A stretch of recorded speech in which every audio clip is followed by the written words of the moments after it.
तो अच्छा dear students, metric space lecture series में आज हम डिस्कस कर देंगे मेन क्वास की इनइक्वालिटी क्या होती है और फिर ये मैट्रिक स्पेस में काफ़ी ज़्यादा यूज़ होती है क्वेश्चंस में। तो लेट हमारे पास सेट ऑफ पॉइंट्स है x1 x2 x3 up to so on xn। ये बिलोंग करता है रियल और कॉम्प्लेक्स नंबर के साथ, ठीक है। और इस तरह एक अदर सेट ऑफ पॉइंट्स है y1 y2 y3 up to yn। ये भी बिलोंग करता है या रियल और कॉम्प्लेक्स नंबर के साथ, ठीक है। तो मेनक्वास की इनइक्वालिटी है उसको मैं इस तरह लिख सकता हूँ,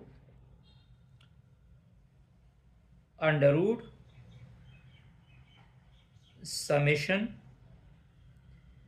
I started from 1 to n xi minus yi mod whole square, xi minus y mod whole square is less than or equal to under root summation I is equal to 1 to n xi mod whole square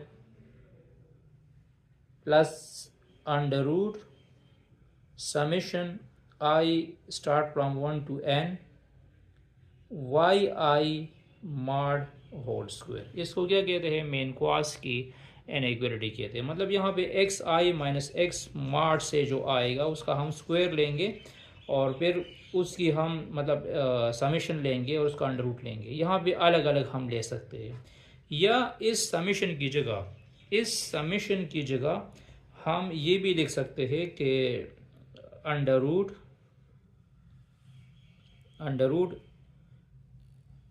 x1 minus y1 mod whole square plus x2 minus y2 mod whole square plus x3 minus y3 mod whole square up to so on xn minus yn mod whole square. मतलब यहाँ पे आई हम 1 से start लेंगे तो x1 y1 आ जाएगा, आई की जगह 2 x2 y2, आई की जगह 3 x3 y3। तो समेशन फॉर्म भी आप लिख सकते हैं और इसका ये फॉर्म भी हम लिख सकते हैं।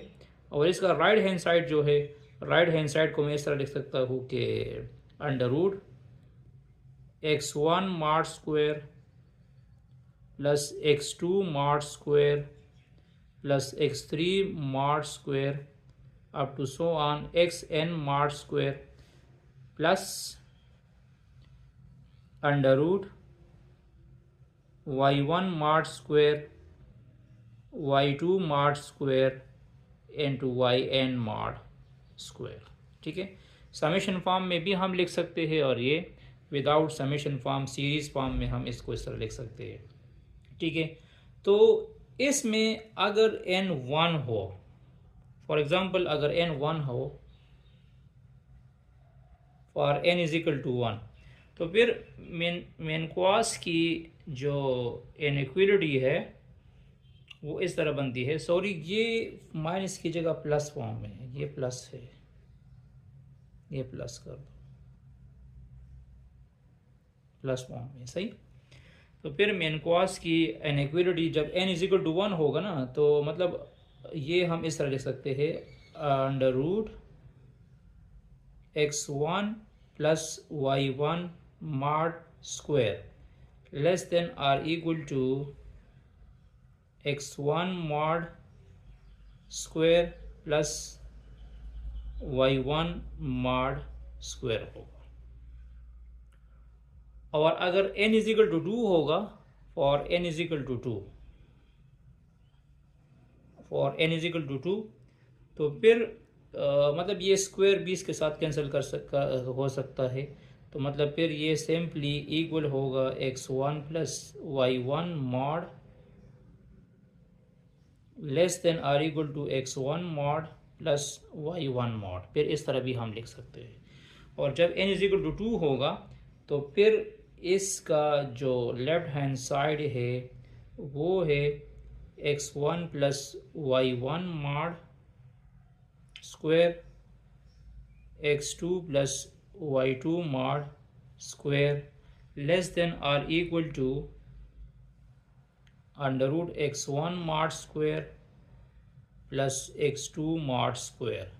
तो यहाँ पे एक टर्म आ चुका है, यहाँ पे दो आ चुके हैं, और under root y1 mod square plus y2 mod square. और ये बात याद रखो कि ये स्क्वायर आप लोग अंडर रूट के साथ कैंसिल नहीं कर सकते, और यहाँ पे अंडर रूट भी अलग अलग नहीं ले सकते।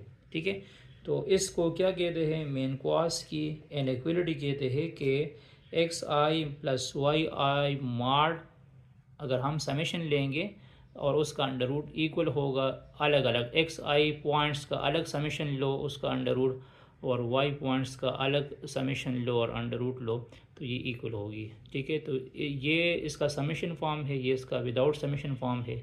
और दूसरी बात ये है कि जब n इज इक्वल टू 1 होगा तो फिर मेन क्वास की इनइक्वालिटी इस फॉर्म में होगी, जब n इज इक्वल टू 2 होगी तो इस तरह, और जब n इज इक्वल टू 3 तो फिर x1 plus y1 mod square, x2 plus y2 mod square plus x3 plus y3 mod square is less than or equal to फिर x1 mod square plus x2 mod square plus x3 mod square आ जाएगा, y1 mod square plus y2 mod square plus y3 mod square आ जाएगा। तो next lecture में हम इस पे क्वेश्चन सॉल्व करते हैं कि मेन क्वास की इनइक्वालिटी मैट्रिक्स स्पेस पे, इन पे हम क्वेश्चंस कैसे सॉल्व करेंगे। Stay touch with us.